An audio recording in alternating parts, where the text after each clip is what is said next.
Listen carefully. If I could have your attention for no more than 5 minutes, I wish to tell you a story. A story of scandal and hate. A story of violence and a story of love. This story takes place in France, and the Frenchman who leads it was a 17-year-old boy named Louis Mange des Grenouilles. Before the day of his 17th birthday, Louis was known as a kind, dutiful son with the intellect to take over his father's business when he should come of age. His father being the super-rich paper merchant Papier Mange des Grenouilles, and the company being a paper distribution giant, Paper pour vous, for the ignorant among us, paper for you.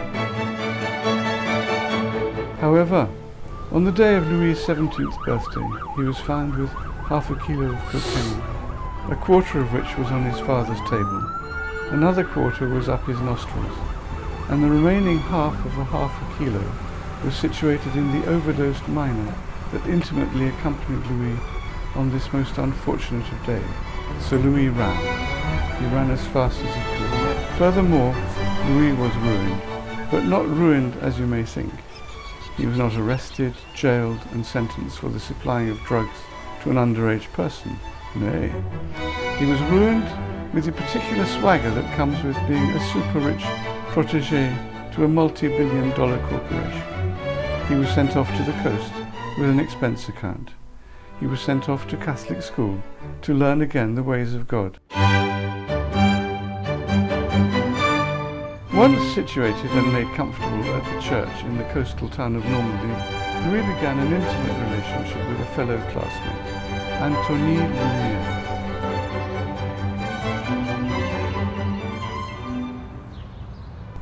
Antonie showed Louis a light he was previously unaware of. Antonie brought levity to Louis' otherwise overly consequential world. Antonie taught Louis about a part of himself that was otherwise forbidden in his life before the two were brought together. Someone, somewhere, must have concluded that this was far too much happiness for a sinner. At the end of the day, that's what Louis was, a sinner, and in the eyes of God, that's all he was, a sinner. Upon the discovery of Louis and Antonie's actions by the school priest, Antonie was quickly whisked away to a school in Cannes. These actions were taken so quickly that Louis never had a chance to say goodbye.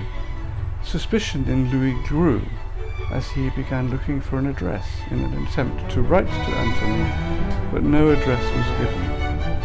As the days went on, both student and faculty decided to ignore the fact that Antonie had ever existed. Through careful consideration and growing suspicion, poor Louis was finally able to conclude that Antonie can't have simply moved to inland France. Something far more sinister was at work, he thought.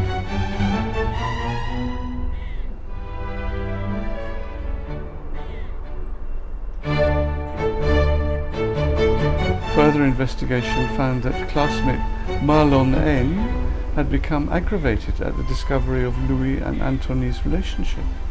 He had taken it into his own hands to inform the high priest of their sins, in the hopes that the priest would pardon Marlon for the acts of violence they both agreed were essential to commit. On discovery of this information, Louis began to go mad. Mad with grief and mad with a violent determination for vengeance.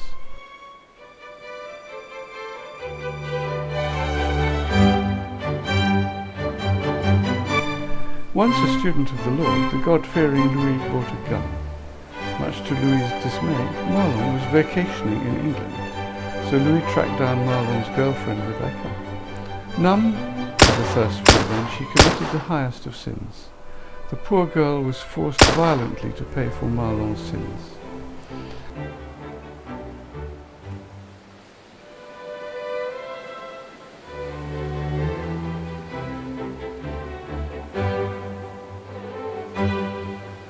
Upon Marlon's return to France, the two came together to settle their feud.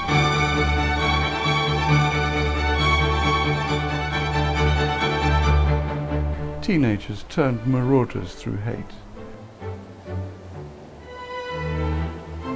boys forced into manhood through violence.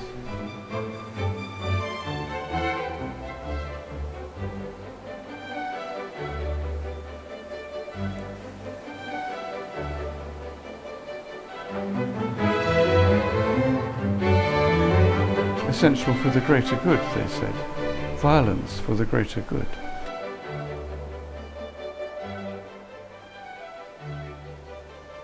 An eye for an eye and a tooth for a tooth were the words in the minds of the boys as they traded punches.